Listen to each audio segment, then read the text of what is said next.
Hello, children of God around the world. My Join me today as we reveal my understanding of what I get inside of me, and because I was told by Baron Guy de Rothschild last beginning of February when he was in this country and he was there to try and reprogram me again and impregnate me, was that he was in the tunnel that night. He had to be there because not only was it a ritual death of Diana, this was also about taking her soul, and he was taking the soul of Diana, which no one else there could do. Whoever was present there could not do it. He could do it, and he was in France. This is the hypnotic stare you talk about. Yes, and drawing in the breath. And he had to be there to do this ritual killing, this ritual murder. This would mean that the ambulance team and a doctor that arrived within a minute of the crash coming the other way must have been in on this whole deal, or at least the people in charge of the ambulance team. From your experience of the kind of people involved in this Illuminati satanic network, do you think that's possible, that they could set that up? Yes, I do. I've seen a lot of things set up that if you did not know, if you weren't in on the so-called inner circle, or know what the Illuminati can do, because they depend on people not believing they're really there, you would not, you would have a hard time believing it. This has been such a secretive group and worked in such insidious ways to infiltrate and control. And there are so many unanswered questions they don't seem to be able to answer about Diana that keep coming up in spite of all the reports that come out, because there are people that don't believe what they're hearing. What would have been the purpose of creating such a clear and definite ritual in the assassination of Diana? What would be the purpose of that when they could have killed her in another way? Because it had to be done as a ritual, because they were going to take her soul. And it had to happen in the tunnel. It had to happen that way. It had to happen in that year. And this is all, there's all a timeline to all of this. There's been many rumors that she was pregnant, but as I understand it, one of her friends says that that was not possible because she knew that very shortly before she'd had a menstrual period. Is it possible to be pregnant and for that to still happen? Yes, it is. This happened to me. I was impregnated with one of my own fertilized egg that was fertilized by the sperm of Pindar, and he sent Guy de Rothschild to impregnate me in this manner, and I was impregnated in October of '94. I had periods up until February when it was discovered, and they seemed normal, not light. And I then was, since I had the background of a nurse, I was and had worked with a nurse midwife delivering babies. I was, for some reason, it occurred to me to check my stomach, my abdomen, and I realized that I was pregnant, and so I ended up seeing a doctor who told me, I mean, he verified, you're pregnant. He did it with blood test, with the urine test, and ultrasound exam, and if I don't do an abortion on you tomorrow, you're going to have to go through a different type of abortion, which probably would have been a saline abortion. And I knew what I was pregnant with by that time. And so I was terrified to go through with it, and I could not go through with it, knowing what I knew, and so I had the abortion. But I had periods the whole time. You were impregnated at the point that it happened without you having any knowledge of it. No, I did not. Is it possible that that happened to Diana, if she was, as the evidence that I've looked at suggests, also mind-controlled and a multiple from the early part of her life? That is definitely more than a probability. The thing about being multiple or dissociative identity disorder is that the host person doesn't know that they are, but they have missing time, but then they have amnesia for the missing time. They don't realize they're missing time. They don't realize things are happening to them. They show up, pregnant. They show up with marks on their bodies. They don't know, I think I must have bumped myself, and that's not actually how it happened. Or they have needle marks on their body when they've been gotten a hold of and drugged. And it's only when they start to realize something's not right and they try and make a timeline and try and account for their time, they realize there's so much they can't account for that they simply took for granted. Oh, I was out shopping, or I was at this person's house, or I was over there. Then they realize they don't have a timeline for any of these things. Do you think that Diana's two children were Prince Charles's children? I do not believe that William is. I've heard that he was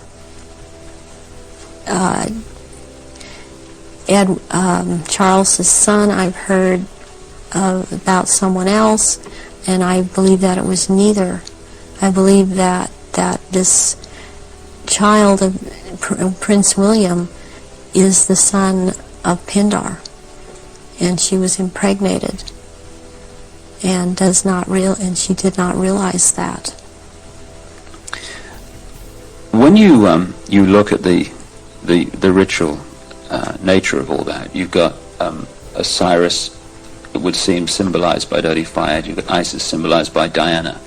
Presumably the baby quite obviously symbolizes Horus in Egyptian legend and ritual. Why create that in a tunnel in Paris at that time? What was it designed to do, to symbolize or whatever? It's to symbolize, it's part of symbolizing getting the world ready to recognize the Horus that is about to come upon us in the year 2000, as the year 2000 is the age of Horus and Osiris reborn. And there's a sacrifice involved.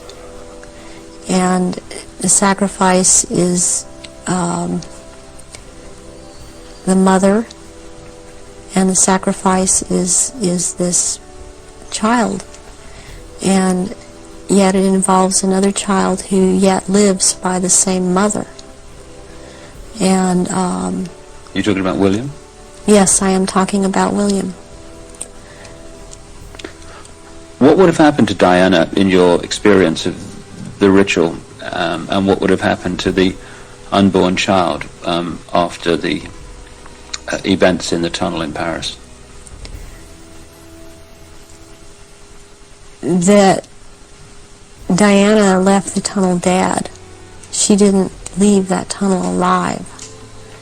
That ritual, she had to die in that tunnel, and they had to take her soul in that tunnel, and they had to take the soul or developing essence of the unborn child And in the hospital, it follows logically, according to what I know about what they do, that they would have taken the uterus and the fetus from Diana, that would have been taken, and as a ritual that would have been taken, and they would have removed other body parts.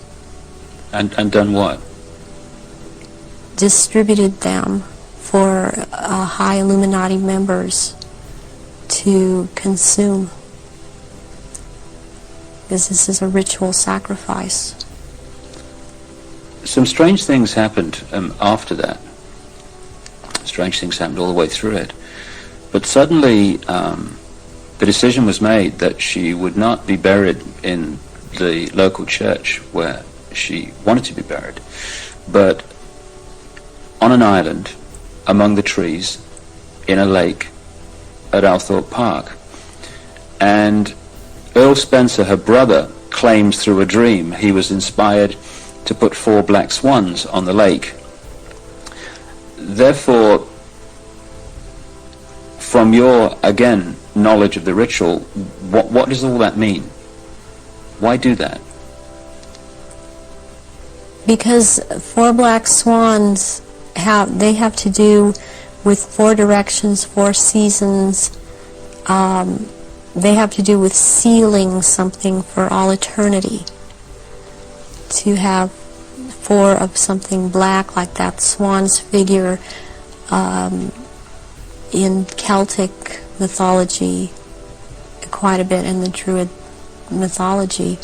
And black is the color of Hecate, and also one of the goddess aspects, the 3 goddess aspects that they have. The name is Black Flame or Black Star, and Black Flame means unto death, and so therefore the color black, and somewhere in there would be a flame. The decisions after her death to put her on an island among the trees in a lake and the 4 black swans were all, at least on the surface, taken by her brother Earl Spencer. Have you any experience of him? Earl Spencer I have seen at rituals.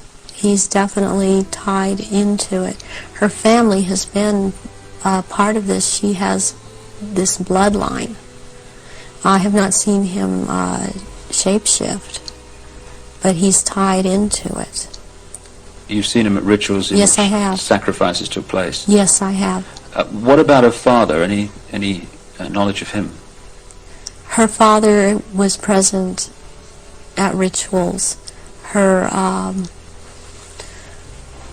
father would have been involved way before Diana was born. For her to have been involved and watch her actions after she was married, cutting herself, being anorexic, being bulimic, these are so indicative of someone who has been involved in mind control, has been hurt, and has been forced to follow mind programming.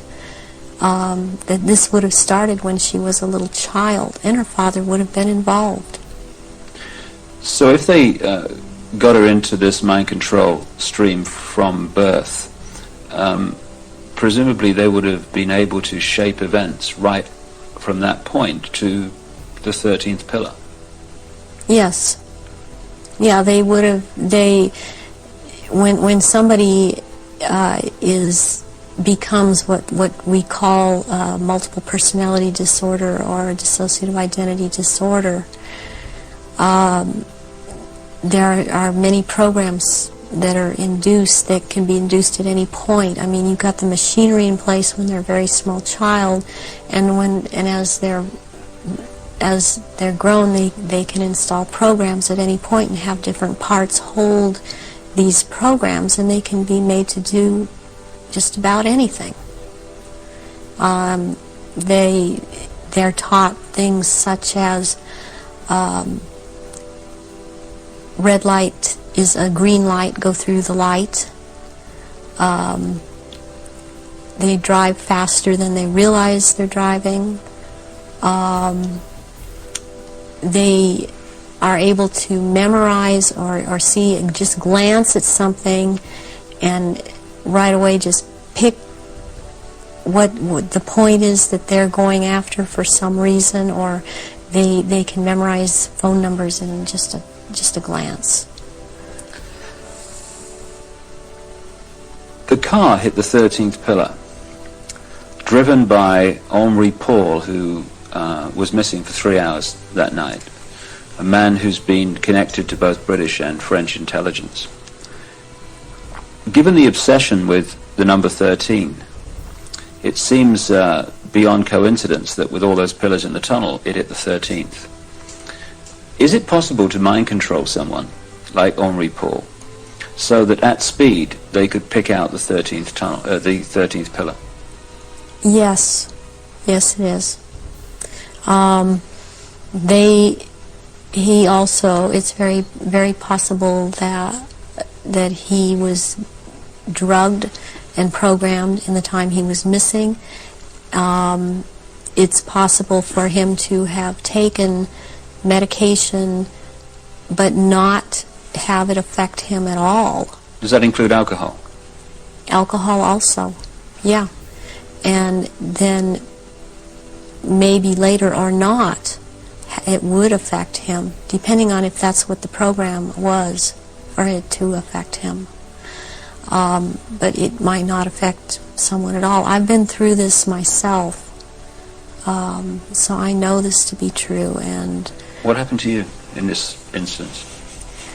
It was a very bad time in my life. The one time in particular I'm speaking of, where my then husband told me that he wanted a divorce, and I took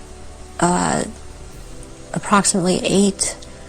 I don't remember what the dosage was, but 8 Xanax pills in front of him, and I drove from where I lived in Orange County to the Norwalk area and went to see my therapist, who was holding some groups in this area, and I did not feel the effects of the pills at all when I drove to see him. I did not feel the effects of the pills at all when I left there an hour and a half later.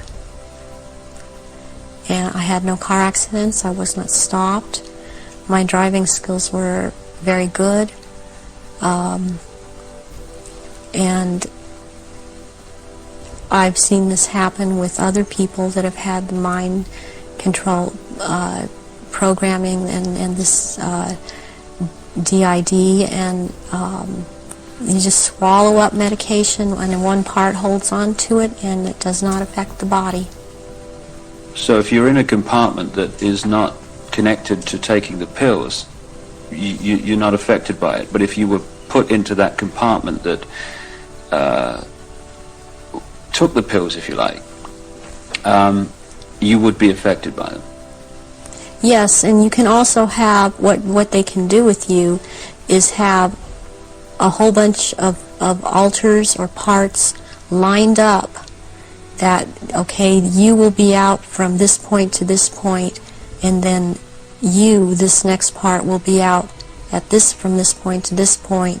They can keep going like that. It can be a very complicated, long thing, but they can line them up that way.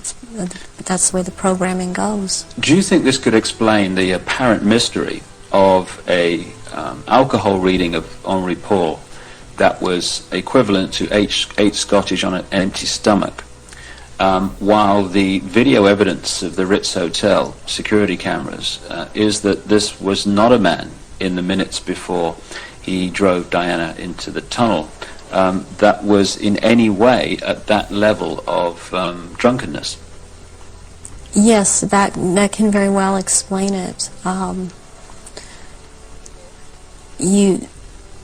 With this kind of mind control programming that they do, once you go into that mode that they want you in, you can be hurt and in a lot of pain, or you can be drugged to the gills, or have drunk too much, and you appear to be in no pain at all, appear to be perfectly with it, and you don't feel it. You feel all right. People would find it difficult, just coming from their own experience and observation, that someone could drive a car into a tunnel at considerable speed and pick out among 30 odd the 13th pillar. How is that possible to program someone to do that? Because that someone has been taught and programmed and taught and programmed and taught for quite a while how to do this at a very fast speed. The mind works very fast, and if they have the mind and body connected the right way, they can drive. This person would have been able to drive into the 13th pillar at a fast speed. Would that have been happening on a conscious level, or would the subconscious have been pulling the strings? This would be on a subconscious level, and the person would not be aware themselves of what they were doing. In those crucial minutes before Henri Paul got in the car and drove away, would someone have had to have given him the trigger to access and activate the programming then? Or could he have been in some way pre-programmed to be triggered at that time? And if so, what would that be? Well, he was probably programmed to do all of this at a trigger signal. And so what happened is that somebody triggered him with a preset signal that he was told when you are given this signal you will act out, but the program was already set to go off when the trigger, when he saw the trigger. What form could this trigger have taken? It could have been a hand signal, it could have been a certain type of handshake, it could have been a color that he saw that was flashed in front of his face. It could have been a certain person doing a hand signal. It's most likely that there was a person present that he was to react to when this person said something or signaled him in some way. Given the extent of your programming from birth, how was it possible for you to break out of it, as you appear to have done now? One thing that happened is that in 1989, my programmer handler died, who was Mengele. And he was in this country so much, and I was around him so much, and he had a lot of control over me. And what happens when a programmer handler dies, they usually have taught the person that they've been working with, to be very, very loyal unto death to them. And that's something that they, in the end, it works against everything, because when they die, even someone else coming in and trying to take over, a lot of these altars are not open to that and are loyal to that one person. And in my case, Baron Guy de Rothschild is the one that tried to take over. And for some number of years, there was a lot of the time, half the time they got their way, and half the time they didn't. And in major things, they did not get their way. One of the things that I went out and did in 1993 was I cut my hair off, and because I was publicly seen and known to have very, very long hair, I could no longer be seen. I could not be seen with my hair cut off short. This would have caused a lot of questions with other people that had been programmed.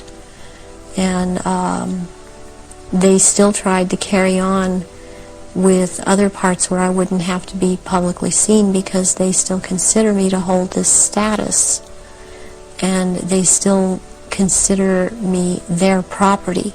I was always told I was their property. One question that people would ask is, given all that you know, why don't they just take you out? They still have plans for me, and this was told to me just a few days ago by someone else who has spoken with Baron Guy de Rothschild, that they have plans for me, and they plan to try to have me back because of the psychic abilities, and that is not going to happen. In the little bit of tape we've got left, could we just turn the subject to the jury you've got to your left there? What is that? Was that part of the rituals that you were involved in? The first one, this is a child's ring. It is a 14-karat gold white, or 14-karat white gold ring with a diamond in the middle of a hexagram, or a hexagonal shape, and it looks like a hexagon if you were able to look closely at the diamond. This was returned to me by my ex-husband, who told me, well, this was in your daughter's clothes, and this was a message to me, and it was a trigger to me for him to do this. Very well, any high-ranking survivors that I have talked to that know of this ring know that it's from Mothers of Darkness, and it would be very unusual. I mean, I don't know of anyone else that has a ring like this in their possession at this point in time. And what's the necklace? The necklace here is made out of copper, and it's very Egyptian, and it was given to me when I turned 19, and that's an important age because you really start at the position I was at, having these psychic powers in full effect and being allowed to do this in full effect during rituals, and this was worn during certain rituals. Why copper, and why have it at all? Copper is a transmitter. Copper has always been used in the occult. It has a specific meaning. The meaning it has is because I had a triad of altars that were very active in a lot of rituals, and the triad was Isis, Osiris, and Horus. And Isis was the part that drew down the moon, and Osiris performed the rituals, and Horus was what was born of performing those rituals. Just in the literally 3 minutes we got left, or 3 or 4 minutes, I know it's difficult, but I want people to understand the nature of what's going on to so many people today. What sort of things were done to you as part of your traumatization as a child and later? I was electroshocked to the extent that my parents were told when I was in first grade that my IQ was 70 and that I was retarded, and they said I would be retarded. I always had trouble in school when I was in school because I missed so much school. My school records are missing. They've just disappeared. I have medical records that are missing. My birth certificate appears to have been tampered with. I have had my eyelids taped open, and so I couldn't shut my eyes. I have been electroshocked. I've been put into a narcoleptic sleep and had earphones placed over my ears and had messages repeated and repeated for days. I've had drugs injected into my body so that my nerves were just like on fire, and then they would just touch me. I've had, since I wasn't allowed to have marks on my body, They couldn't use a cattle prod on me, but they do use cattle prods on people in torturing them, and they do use electrical stimulation to the genitals and also on the teeth. And they like to inject between the toes and under the fingernails and up in the gums. I've also had some kind of scarring done up through the roof of my mouth all the way up to the brain stem back here that gives me a photographic memory. And I have calcium blocks around the pineal gland that seem to be perfectly spaced and even, and it's very, very curious. The doctors can't seem to come up with a reason for that. I have been programmed to be anorexic, to be bulimic. For the government programming, since I was also used by the government in this country, I was programmed to cut my arms if I started to remember, which I was punished for by the Illuminati, as I was not to have these marks upon myself. I was made to eat my own feces as a little child. I was made to drink my own urine. I was not allowed to go to the bathroom. I was placed in a sensory deprivation tank.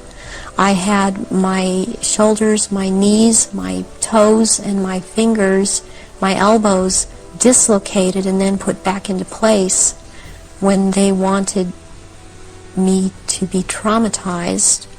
I've repeatedly had phone calls of tones coming over my phone, and tones that you can't make by pressing telephone buttons, tones that sound like sonar sounds from a submarine, tones that sound like they were made by some type of instrument.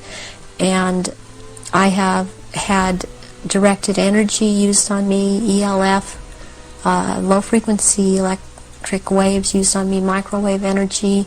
And this in turn has created two different, would hear one tone in one ear, one tone in different tone in the other ear. It creates a third tone. They're called tritones. They change the electrical activity of your brain waves and to put you in the state they want you in. I have been programmed to run through red light, thinking it's green. There's been a lot of programming done around my children. They've used my children against me. And it's a very painful subject with me to know that this is happening to my children. The same thing that's happened to me.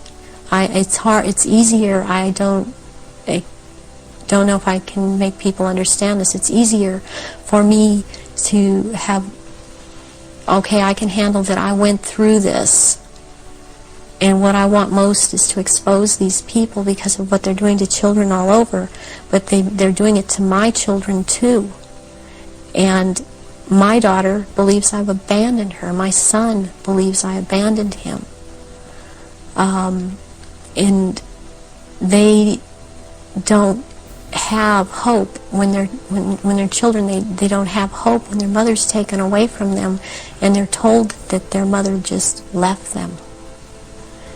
So this is a cycle that goes on with thousands and thousands of survivors, not just myself. And this is how they perpetuate it if there is a parent that's protective that believes and has found out this is happening.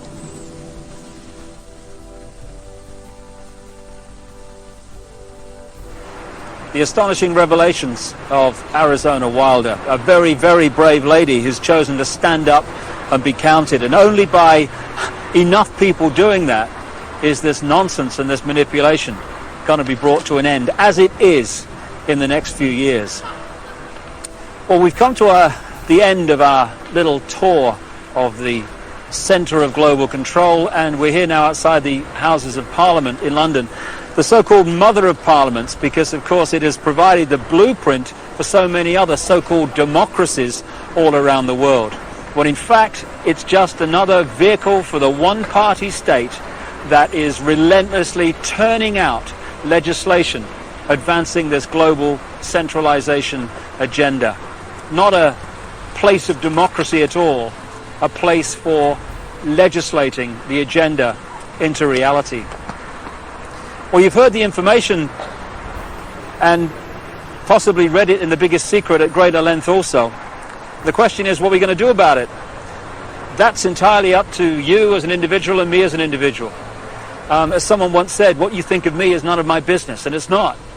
This is just information, make of it what you will. But what we make of it and what we decide to do in the light of this knowledge will decide the kind of world that we and our children are going to live in the next few years and beyond. The Chinese have a word that means at the same time both danger, crisis, and opportunity. And that's the situation we're in now. Yes, there's a crisis. Yes, there's a danger of this global fascist state becoming reality, but it's also an opportunity to wake up and make the change that will turn this planet from a prison into the paradise it once was and the paradise it will become again. And that is about choice. Choosing what we do as a result of what we know. And I quote in my books a number of times an American comedian called Bill Hicks, a genius in his way, very angry man, but a very brilliant man, a very profound man. And he described life in this way. He said, life's like a ride in an amusement park. And when you go on it, you think it's real, because that's how powerful our minds are. The ride goes up and down, round and round. It has thrills and chills, and it's very brightly colored, and it's very loud, and it's fun for a while. Some have been on the ride for a long time, and they remember, and they come back to us and they say, hey, don't be afraid ever, because this is just a ride. And we kill those people. Shut him up. I've got a lot invested in this ride. Shut him up. Look at my furrows of worry and my family and my big bank account. This has to be real. It's just a ride. But we always kill those good guys who try to tell us that and let the demons run amok. But it doesn't matter, because it's just a ride. And we can change it anytime we want. In other words, it's just a reflection of our own attitudes. And to change, as Bill Hicks said, doesn't need big bank accounts. It just means a choice right now between fear and love. Fear is the four-letter word that has controlled this planet and this human race for thousands of years. Love is the word that will set us free. And that's the choice we face now. And the world that those two choices will create will be so different as to be unexplainable. The chasm between the two, a prison or a paradise. I just want to say one other thing before we finish this video. I don't want to demonize the reptilian race, because it's just a genetic stream in the great forever. I'm talking about a small number of this reptilian race that is behind this manipulation, not the race in general. And indeed, many of the reptilian stream, both in physical bodies and in other dimensions, are working now to help humanity win their freedom, win our freedom back. And I'd like to thank once again also Arizona Wilder for having the guts to stand up and speak her truth. And if enough people do that, then this house of cards, because that's all it is in the end, is going to fall. And I'd like to thank also my friend Brian Desborough for helping Arizona and for his own commitment to truth. We're now at the crossroads of the evolution of the human race, or a crossroads anyway. And the good news is this: there is a global awakening going on. I've spoken in something like 20 countries in the last 18 months. People are waking up. They're asking questions. They're seeing themselves and the world in a different light. And this is going to gather pace and is gathering pace all the time.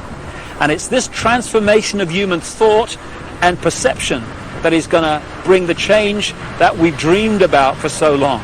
Dreams are merely imagination, which can be made reality if we're prepared to do what is necessary to achieve that. That's the challenge we face now. It's a wonderful, wonderful time to be alive, and we're all privileged to be here to play a part in setting this world free for the first time in known human history. From the epicenter of global control, but not for very much longer. Thanks for listening. Goodbye.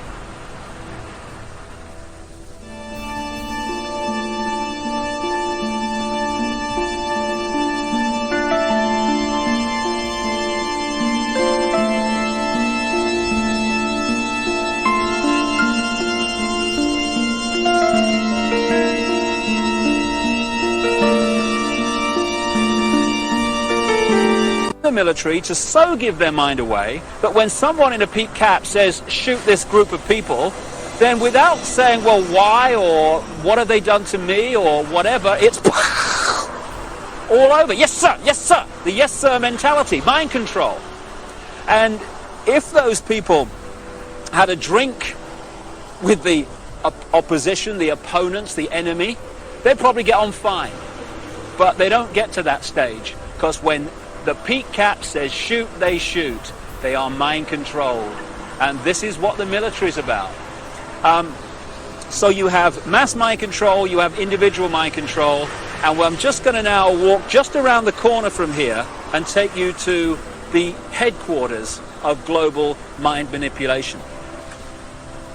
Mind control has been known about for a very, very long time.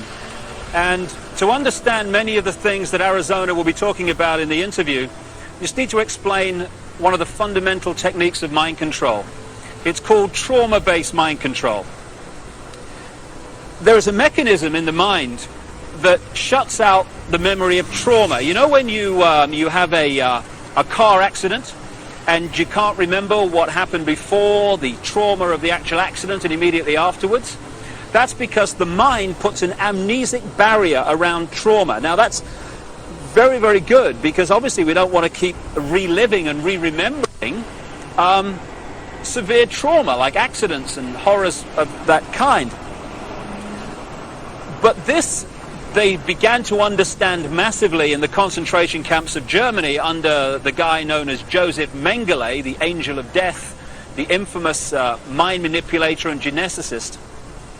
They began to understand that if you could systematically traumatize someone, particularly before the age of 5 and 6, then you could turn their mind into a honeycomb of self-contained compartments, amnesic barriers, which were unaware of the existence of the others. And if through hypnotic keys, triggers, words, signs, whatever, you could pull one of these amnesic barriers to the front to become the conscious level, that could experience something or be programmed to do something robotically, and then that compartment could be pushed back in the mind and another one pulled forward. Now this new one has no idea the other compartment exists, let alone what it's experienced or what it's been programmed to do.